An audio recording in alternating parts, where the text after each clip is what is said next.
My broad question is, what could you tell us about navigating the publishing process? And to begin, could you talk to us about how you got your first book published, including what you wish you'd known, some other things, that just when you started out? Yeah, first of all, thank you for having me here. I'm happy to be talking to you guys, and I love the Festival of Faith and Writing, and I've been a couple times over the years, and it's always one of my favorite things to do. You guys always get amazing speakers and have great panels and all that. So, yes, my first book came out in 2007, and I had been on a long path before then of starting to try to get published. So in the mid 90s was when I first started thinking, I want to try writing a book for publication. And I wrote 3 books, completed, not like revised, but 3 completed books. And I got an agent, and then nothing happened beyond that. So my agent sent out, she was a legitimate agent, but I wasn't ready to be published. So I guess one thing in the things I wish I'd known, but I think I knew, like people told me, I just didn't want it to be true for me, was that how much work and revision it really takes to get a book ready to even submit, let alone be published. I had this fantasy of like, I'm going to write to the end of a book and it's going to be great. And I'm going to like get an agent and get a publisher and get a book contract, and then it'll just be smooth sailing. But I'm not that kind of writer. And it turns out I need lots and lots of revision on my books. And that's still true. Even, just turned in what'll be my 10th book and my 9th novel. It took a good deal of work and revision. So I guess that's one thing, is just, you can always find examples to try and prove the exception of people who just do write their first book, get it published, have success. But usually you write a few books and you work on them a lot before you kind of know what you're doing when it comes to writing a novel. So I guess around 2005, I got the agent that I still have now, because that first agent, that didn't work out. We parted ways. I got a new agent, and I was a better writer, and I had a book that was right for the market, and everything kind of coalesced in a way that worked. And I got that contract for my first published book, which was Story of a Girl, which was the one that was a National Book Award finalist. So it's good that I didn't get my first book published, because I don't think I would have the career that I have been lucky enough to have if it had been easier, or like my work that wasn't really ready had been published. And part of why it wasn't was, at the time in the early to mid 2000s, the young adult market was tiny compared to what it became by the late 2010s, by the late aughts, I guess. I worked in a bookstore in the 90s. The young adult shelf was literally like this skinny.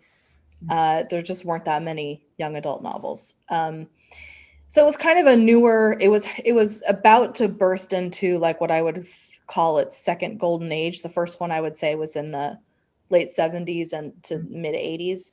And then it was like kind of fallow for a while. And then it was just bursting into Twilight and paranormal romance and dystopias and a new wave of realism with like John Green and Sara Zarr and a bunch of other, great writers of realism, and some people that had been there all along but got newfound popularity at that time. So it took me a while to write a book good enough to be published. It took me a while to find the right agent. But then once I got the right agent and the book was ready, then everything happened quickly because the market was really accelerating. It was the So right time yeah, for you. Yeah. So yeah, that's the big wish I'd known has more to do with just how long it really takes. I knew, people told me, you know, writers who knew, and I'd heard writers talk about how much work writing a book really was and how much revision was needed and how much time everything took. So I knew, but I didn't want it to be true. I wanted to be the exception. And I wasn't. So it was a lot of hard work. And when I started, the internet wasn't like what it is now. And so there wasn't as much access to information. So I was like, when I was doing my agent search the first time, I went to the public library. I got this big reference book called The Literary Marketplace that you couldn't check it out. So you had to sit there at the library and copy out the information. So I copied out agents that take young adult fiction, their addresses, how to contact them. So this was like snail mail. Wow. Cold queries. And I did get an agent that way, my first agent, but it wasn't the right agent for me. So. Well, and I think that's good advice. If it's not working and, you know, you were with the first agent for a while, it wasn't working out and you did your research and then found a really good fit. Is it Michael Barrett? Is that how I say his Michael last name? Barrett. And yeah, is he Distal Goderich, I think, literary man? Distal Goderich and now Barrett. When I started with him, he was like a junior agent at just trying to build his list at Distal and Goderich, and now he's a partner and it's Distal Goderich and Barrett. And so we've kind of grown up together. That was that's advice I give now too for people when they're looking for an agent. You want the right person who you feel you can communicate with easily. You don't feel intimidated by them. You're not scared to. Well, my first agent, I was just scared of her. She was a good agent. She had good clients, but I was scared of her and I wasn't ready. And like, I didn't ask her questions and all of that. So if given the choice between like an independent agent who's just sort of has their own thing going, or like a huge agent at an agency who's really well known in the field you want to be published in, or like, I think the ideal is a junior agent starting out at a well-established agency because they're hungry, they're looking for clients. They might not have name recognition, might not be your dream agent.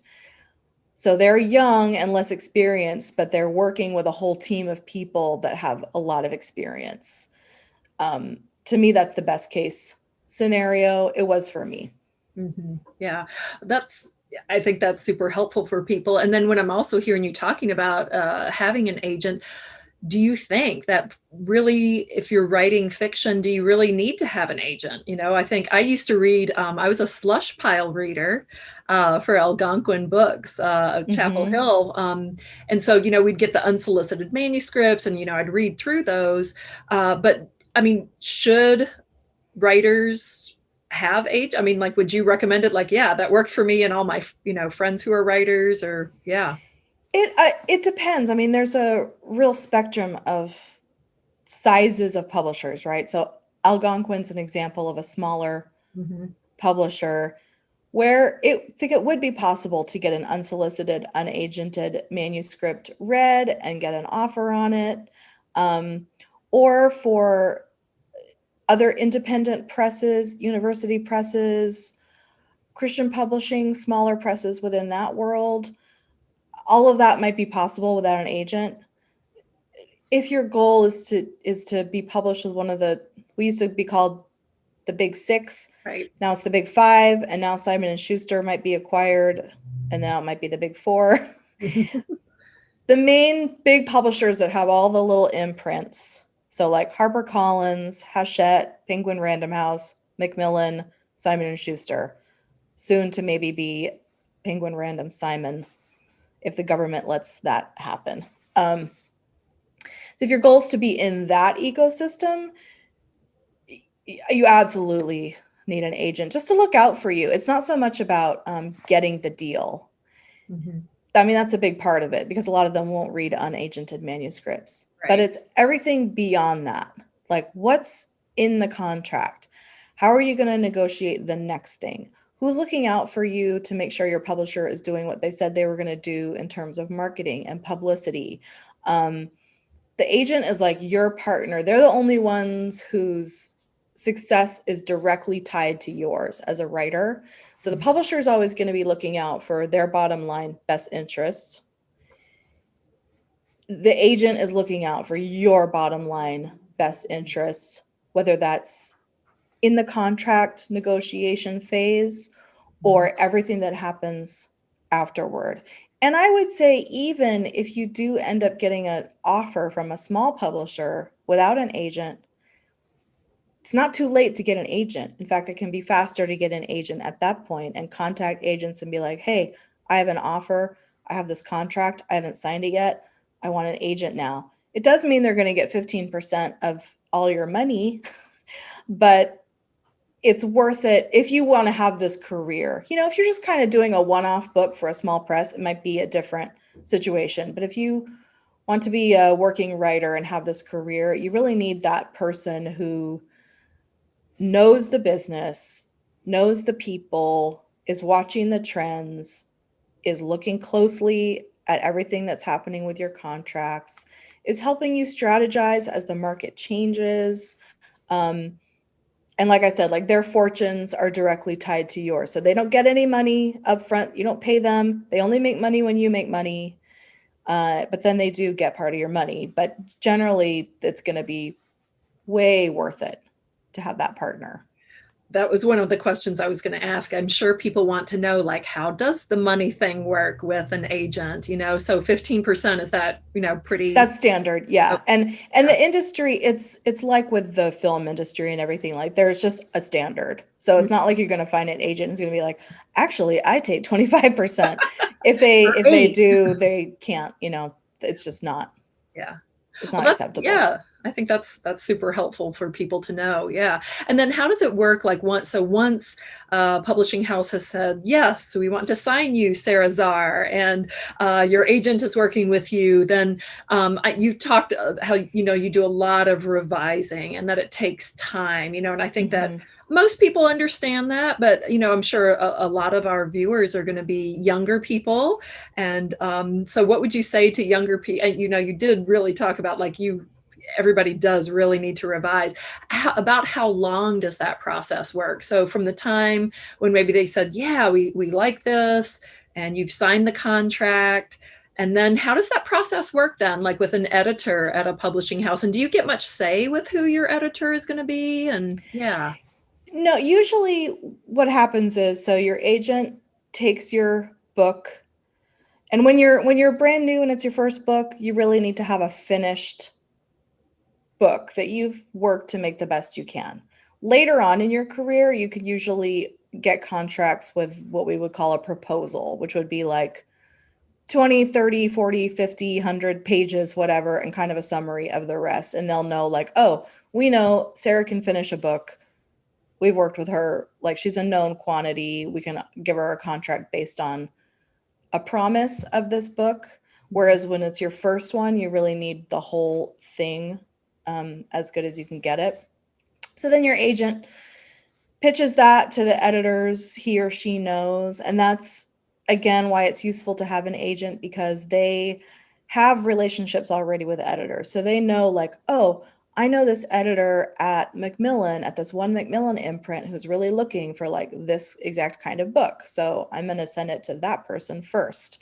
And then in terms of how much say you have over who your editor is, it's the individual editor that seeks to acquire your book. So it's not like a publisher is going to acquire it and then assign an editor. Like that would be unusual. Okay. Maybe it's happened, I don't know. But it's an individual editor has read the book and said, I want to work on this book. I see a place for this book in our marketplace and in our publishing house. And I want to work on this book. They, depending how much power that particular agent has, if they're a senior, editor, if they're a senior editor or a junior editor or an assistant, in any case, they have to take it to the acquisitions meeting, which usually happens once every couple of weeks or something at a publisher. They take it and present it to acquisitions.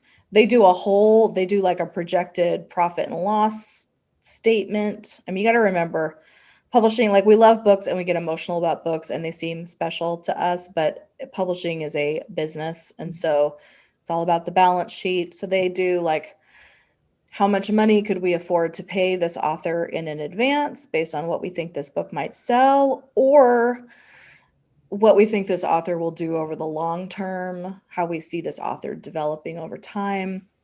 But it's really about the book, especially now. There's less long-term investment in authors and more just like, what is this book gonna do in a very crowded marketplace. So then you, as the author, usually get a chance to speak with that editor on the phone, at least, before you decide, yes, I want to accept this offer. When you're an aspiring writer, you think, well, I would never turn down an author. Like, all I want is to have a book out with my name on it. But you don't want to work with an editor who, if you totally disagree on the vision for your book. So you need to have these conversations about, like, because inevitably, no matter how hard you've worked on the book, they're going to see things that need to change and need to be worked on. And so you want to know, what do they think the book is still needs work? Where is it working? Where do they see it going? And if your visions line up and their feedback sounds right to you, then that's great. And you can be like, yes, I accept this offer. So then there's like some more negotiation, and then like it takes forever to actually get the contracts executed. Then depending on the publisher, if it's a standard Big Five imprint, at that point, you usually, when the contracts are executed, you get part of your advance, whatever that is. And then you commence working with your editor on it. And it's a very collaborative process. It's not like a teacher marking up your paper saying wrong, that comes later with the copy editing. Elaborate. But with an editor, it's very collaborative, especially if you kind of have this shared vision. And if they suggest something for the book and you feel strongly you don't want to do it, you can say no. I mean, you have to remember, these editors are probably more experienced than you are when you're starting out and have a better sense of the audience and the readership than you do as a new author.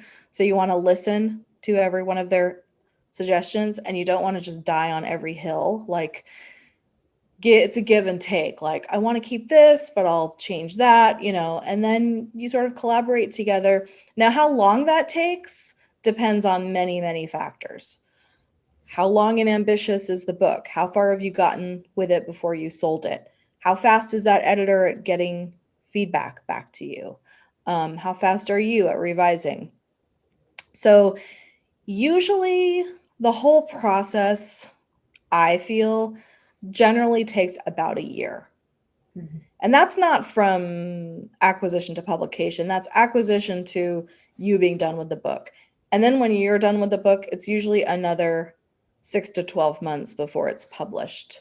There's a lot of lead time in traditional publishing. Now, there's also indie publishing, which is a whole different paradigm that we can talk about. But with traditional publishing, there's a lot of lead time. There's a lot of waiting. And this is one thing I've learned. It's taken me like 15 years to learn this. One is, do something while you're waiting. And it's hard sometimes because your head is still in that book. But if your editor says, like, I'm hoping to get this back to you by like May 1st, you might be talking about July. And so don't sit there checking your email every 5 minutes, waiting for your notes. Like, start working on your next book, go get a part-time job for a while, like whatever you need to do that you now have time to do while you're waiting, just do it. Because then when the thing does come, you probably need to work as fast as you can. It's one of those like hurry up and wait industries where you're just waiting, and then it comes back to you and it's like, can you do this in 2 weeks? Like, okay. But usually the deadlines and all that are negotiated, and they're, unless you're writing a series where like we need a book every single year in the series, or for like younger readers, sometimes like every 6 months, there needs to be a new one in the series. If you're just writing standalone books like I do, there's always a chance to say, this is going slower than I thought. Let's talk about the deadline. And it's important to communicate it, because what you don't want is they've now printed it in their catalog for a season. They've scheduled it and printed it, meaning they've printed, like, they've put a sheet in the catalog saying, for booksellers and distributors, saying, this is the book, this is the day it's going to come out, order it now. Excuse me. You don't want to get in a situation where it's in a catalog and then you're missing a deadline at the last possible moment. So just communication is important, and just remembering you have something the publisher wants. The publisher doesn't exist without the writers. Don't be scared of them. They're not your mom. They're not your teacher. They're not your boss. You're an independent entity. They're not your employer. You're giving them something that's of value to them. You're exchanging money for goods and services. And there's no benefit to like just meeting deadlines for the sake of meeting deadlines if the book's not going to be good. Or you're just trying to avoid disapproval. Right. A little bit ago, you were talking about you get an advance. How does the money thing work with a publishing house? So yeah, like when do you get paid? Like when the book is like out on the shelves, or do you get royalty checks? Or yeah, how does that work? Let's, for sake of pretending, and because I'm not good at math, I want to make it simple. Let's say you get an offer on a book and it's a $10,000 advance. What does that mean? That's an advance against royalties. It's money you're definitely going to get. And if your book, okay, so let's say again, for the ease of math, let's say you, the author, are going to get $1 a copy. For every copy that's sold, you're going to get $1. Let's pretend the cover price is $10 and your royalty rate is 10%. Tens, I can only do math in tens. I know, me too. And for every book, you're going to get $1. So they're saying, we think over time, you're probably going to sell 10,000 copies of this. So that's the advance we're offering you. You say, great. So let's say your contract is such that you get, that the payments are in thirds. So you get a third upon signing the contract, a third upon what's called delivery and acceptance of the manuscript. Means you've done all the editorial work on it and they're putting it through to the proofreaders and copy editors. It's going to happen. It's good to go. And then a third on the publication date. Now, this is where there's a misconception that authors are rich. I mean, let's pretend that advance is $100,000. And those 3 payments happen over 2 years. And you're giving 15% to your agent. And you're paying 25 to 30% in self-employment taxes. So you're making, like $25,000 a year basically at that point, which as we know in modern day America is not really a living wage. So even when you read about these deals like, oh, such and such got a like 6-figure advance, that could be $100,000. It could take 2 or 3 years to happen. And then after all of the taxes and the commissions, it's not, it's not a lot of money. So it's great to get an advance that size, but it doesn't mean like you're getting $100,000. Don't right start now. spending. Yeah, don't start spending. Well, that's talking about things you wish you'd known. It's always easier to spend less than it is to make more. So then let's say let's say you got that $10,000 advance. And so you got, like $33,300 with each segment of the signing. Let's say it's like 2 years down the line, the book's been out for a while, and wow, you sold 100,000 copies in the first year. That's extremely, extremely rare. So now the publisher owes you $90,000. And that is what your royalty check is. So royalties are usually distributed twice a year. Mm-hmm. Like in April, you would get a check for everything that sold between like June and December. And then in October, you get a check that everything that sold between January and June of that year. So if your book sells a lot more than your advance, that's how you get royalties. And especially for books that have a long lifespan, books that have been in print and selling forever. Sometimes you look at the bestseller list and you're like, oh, that book is still selling 10 years later. Mm-hmm. Those are the authors that are rich, that are, like, oh, John Grisham's book from 25 years ago is still selling. So he's getting royalties on that. Now, say your book only sells 5,000 copies in the long run. You don't have to give $5,000 back to the publisher. I mean, the advance is yours. If they miscalculated and the book didn't meet expectations, that's not your problem. That's your money. I mean, it can become your problem if it means they give you less money next time or less money the time after that, and then it's hard to get a contract or hard to get an advance anyway. Mm-hmm. But generally speaking, my agent always says, get as much money as you can. Don't be scared of a big advance, because publishers are making money no matter what, because they have tons of books. So they, a publisher, like let's take Hachette Book Group, which was the big corporation that I published my first book with. So my first 5 books were with Little Brown Books for Young Readers. When I signed with them, they were part of Time Warner, but then they got sold to Hachette. So my publisher, Little Brown, also happened to publish a little author called Stephanie Meyer, who wrote the Twilight series.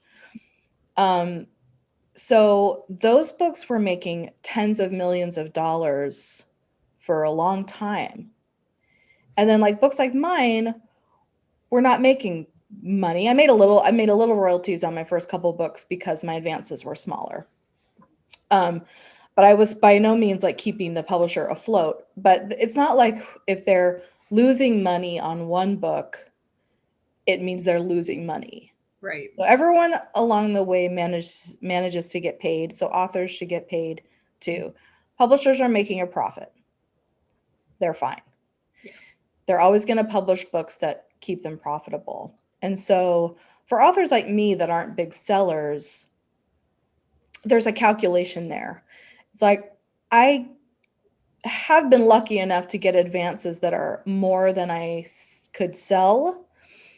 But there's a different kind of value on the marketplace if you've like gotten awards or been on lists and things like that. So there's a whole range of ways of thinking about what success is. So I've had one kind of success that's more of a critical success or being a writer's writer. And then there's other authors that have been like big commercial successes, and they have like huge fandoms and like big movie franchises are made from their books. So that's a different kind of value. And so I'm always happy, like when those books exist in my publishing ecosystem, it's good for me because it means my publisher can afford to keep publishing someone like me if I keep writing books that they want to publish. Mm-hmm. So that's how the money works. And I think your other books should be made into movies. Like they're so good. Well, I think so too. I think we'll start a campaign because they're so good. What do you think about self-publishing? Like, what are your thoughts on that? Is that? Yeah. So I mentioned indie publishing a little while ago, which is what we call it now. When I was starting out way back in the late 90s, self-publishing, we called it vanity publishing, because the idea was people who couldn't get traditionally published just wanted to have a book with their name on it, and they would give it to family members or sell it out of their garage, and they were paying publishers thousands of dollars to have it published and edited. So we called that vanity publishing, which was a little bit judgmental of us. but it costs authors money. We would disrecommend it because it costs authors money. There's no way to distribute the books because bookstores don't just work with individuals walking in going, please sell my books, unless they're like a little neighborhood bookstore that might have a small percentage of their shelves might be someone who walked in and said, please sell my books. But that's very rare. There's whole distribution systems and salespeople and all of that goes into what's going to be in a bookstore. So back before the internet times, there was no way really to sell these books. And so the only reason to spend money to have your book published was that ego reason, or it was like a story that meant a lot to you. Hey, if you had $6,000 to pay a publisher to print your book and it meant a lot to you to have it, great, no judgment. Here in 2021, it's a whole different landscape. You can, for zero money, put up a beautifully formatted book that people can purchase and read on their Kindles, read on their Nooks, read on their iBooks app, whatever. And you can make money, and people do. So there's a whole indie publishing ecosystem. So, and I don't think there's anything wrong with that. I might do it myself one day, especially as the conglomerate publishers get bigger and bigger. And, if I ever want to write a book that no one wants to publish, but especially for me, having an established name, I could easily transition to publishing something myself that's just an ebook or a print on demand title and make some money. Mm-hmm. The problem is if you don't have an established name and you don't have a platform and it's not like a nonfiction book about an extreme like niche, like how-to type topic, it's really hard for people to find your book. If you've ever gone on Amazon and just browsed, like you can't browse for ebooks the way you can on bookstore shelves because they're just going to serve you what other people are reading. You're not just going to stumble on something. It's unlikely. So as an author, even though you can publish something in indie publishing for $0, if you want to actually find an audience, you do need to spend some money on Facebook ads, Instagram ads. You might hire a publicist. You might do giveaways and contests and, invest a lot of time and money in building a newsletter. All that stuff would go into being a successful indie published author if you don't already have a name or a platform. But I think it's totally legit. And there's a lot of reasons to do indie publishing if you have something that's on a super timely, hot topic. Like if you wanted to write a biography of Meghan Markle today and publish it next week, you'd probably sell it and make some money. Yeah. Because it's like in the cultural discussion zone right now. But who knows how long that'll last, right? So, or if you were writing a how-to about a niche topic, like especially now in the gig economy, maybe you would write like a 100-page how-to book of like best practices for like being a Lyft driver, something like that people will be like, oh, I can buy that for $2.99, put it on my Kindle and like demystify being a Lyft driver. So stuff like that can get traction. Or say you're an author like me and your publisher lets one of your books go out of print and the rights revert back to me. Mm-hmm. That hasn't happened yet because with ebooks, publishers can just keep your rights forever and it doesn't cost them any money because they don't have to actually print any books. So that's kind of annoying. But if any of my rights were ever going to revert to me, I could then take my own book, republish it under my own little publishing imprint and keep making money on a book that my publisher let go out of print. So that would be one reason to self-publish. And it's just fun. Like last year, just for fun, I wrote some really short stuff under a fake name because I wanted to understand how the self-publishing platforms worked. one reason was like what I said, is if I ever want to write my own book that way and do it, I want to know how to do it. But also I was just like, if I ever just need to make like side money and I could write a niche topic book, or I want to know how to do it so I can get people to pay me to publish their books that way if they don't want to mess with the technology. So I just wanted to learn it as a skill. And it was really fun. Like, it's amazing to take a Word document and run it through these self-publishing platforms and have it come out as a really nicely formatted ebook. I mean, I didn't sell anything, and I'll never tell anyone what my fake name was, but it was just it was a fun exercise to go through to acquire that knowledge. But that's something I enjoy. I like learning technology and I like acquiring knowledge. Enneagram 5 in the house. I love it. So one of my other, or maybe final question would be, or if you have any ideas, because you interview people all the time, so it's like, oh, you could have asked this or that. But if you could travel back in time and talk to your younger self when you were writing those first manuscripts, what would you tell your younger self? I mean, you kind of covered that a little bit, when you talked about publishing your first book, but yeah, what advice would you give her back in the late 1990s? I don't know. The thing is, she wouldn't listen. Like, I'm not good at listening to advice that I don't want to hear. So I don't think she would listen.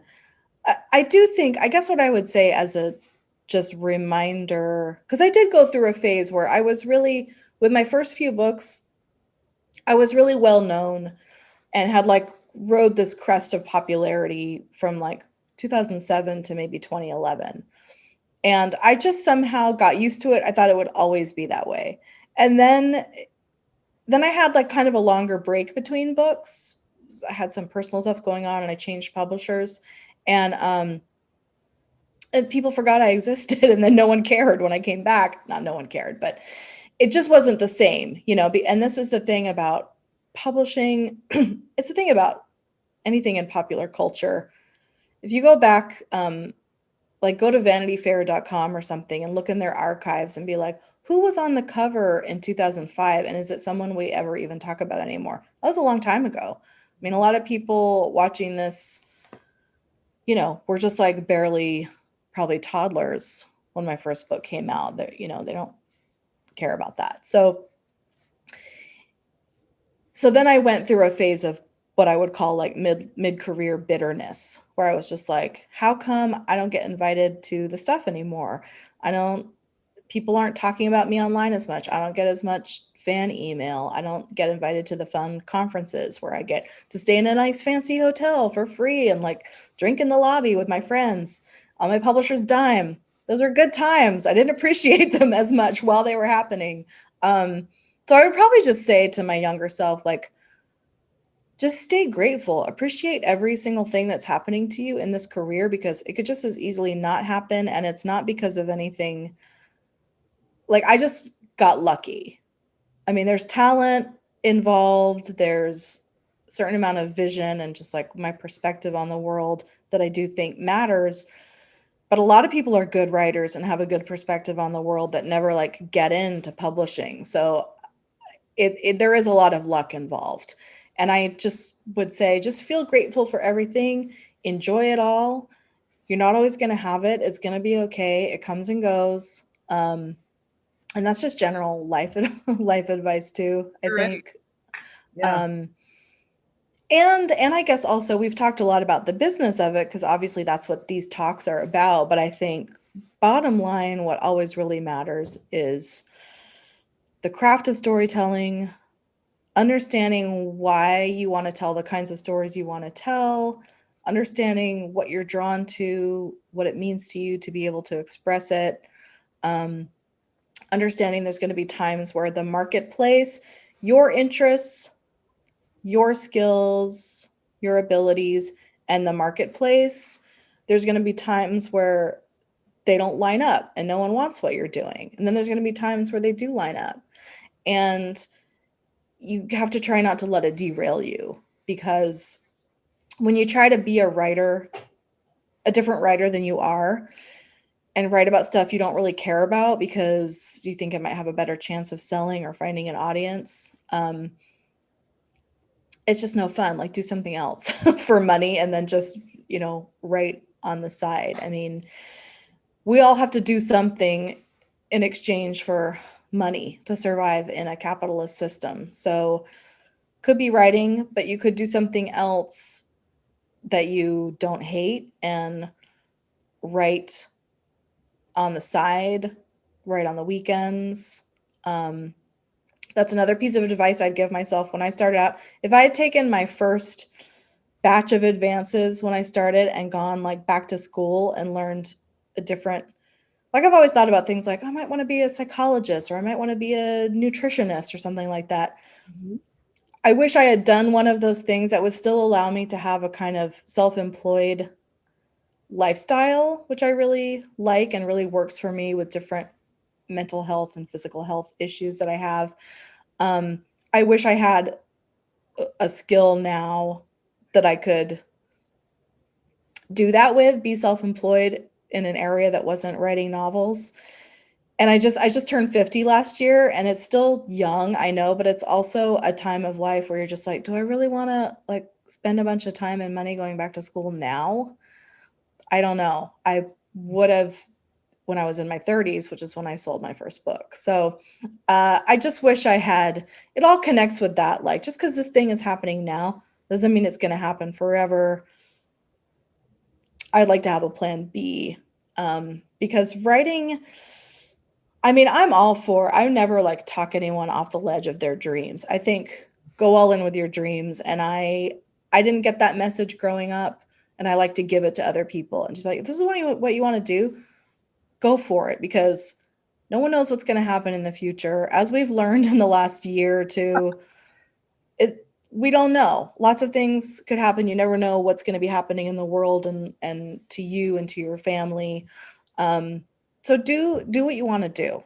Don't like say, well, when I'm 60, I'll do X, because you don't know.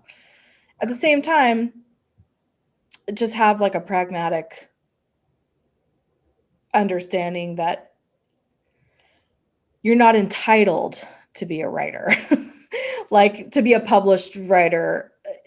Sometimes people get into a mode where they're just like, I'm a good writer, I like my stories, how come people aren't giving me money? Like, well, it just doesn't work that way. Like those of us who are getting paid, we're fortunate, we're not entitled to it.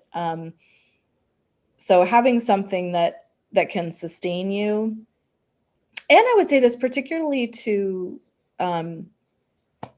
any girls and women watching and listening. Now I'm happily married. I've been happily married for 30 years. My husband has provided a ton of stability by having a regular paycheck and health insurance. We still need the money I make, but it's like something I can depend on. But as a woman entering this stage of my life, I wish I had become financially independent during my adulthood, because I didn't come from a stable financial background. So I didn't have any money or support or financial support from my family. So I'm here myself, I'm 50, I have a good career, but I'm still financially dependent on my husband and his family down the line. And I don't think that's good. And I think everyone of every gender should, there's a value in working to become financially independent, not to be rich or anything, but to just be able to put a roof over your head and feed yourself without having to depend on another person. That's my little International Women's Day speech, because that is the day that we're recording. It's just something to think about. And like I said, I'm speaking from the perspective of someone who has been in a great mutually supportive partnership kind of marriage for a long time, and I have no plans to leave it. But I wish I was financially independent. It would mean a lot to me. Mm-hmm. Yeah. As someone in her 50s and having, been married, great marriage for 30 years, but I hear you, it's like that is certainly something I think a lot about, and think back to decisions too, but or not decisions, but just just kind of having that mindset, which I think when you have a partner with a stable income and you've been socialized because of your gender to not think about that stuff necessarily, and maybe by your family system. I mean, who knows? I know plenty of women my age who have been well trained by their families to take care of themselves. But writing, I guess the bottom line is like, writing is not necessarily a path to financial independence. It can be part of it. Yeah. And it's extremely rewarding, and I think you should go for it. But I think you also want to have something in your back pocket to fall back on that doesn't make you dependent on others. I think that's really good advice. Really good advice. Well, thank you so much, Sara, for taking it's been so fun. Yeah, really, I've enjoyed it. Thank you. And I want to say, if anyone has questions about anything I've said or is ever looking for advice that I can give in a brief way that doesn't take too much time, you can always contact me through my website. Yes. Just use a little contact sheet, say you saw me on this talk, and I will reply. Yes. And it's a great website. Again, I would definitely visit sarazarr.com for her podcasts, and just check out the latest books. I have them, it may show up backwards, but Courageous Creativity. Oh yeah, I had in the other room, I had my... Yeah. I know, and both of those books came out during the pandemic. I could not go on tour. I could not. Yeah. The Courageous Creativity book is kind of a fun one if you just want a little simple big sister type of advice on your shelf. I know, I love it. Yeah, I've been reading that, and I also just really loved Goodbye from Nowhere. That was just fantastic. And thank you. Yeah, Jem and Dixie is one of my favorites that I've taught in thank you. literature. So thank you for the writing. To hear. Yeah, I really enjoy it. So I'm going to sign us off. And okay. Thank you. And I'm Debbie Thanks, Visser. guys. Yeah, a faculty fellow with the Calvin Center for Faith and Writing. Find out more about our work at ccfw.calvin.edu or on Facebook, Twitter, and Instagram. And of course, check out Sara Zarr's website. And thank you so much. Thank you, Debbie. Bye.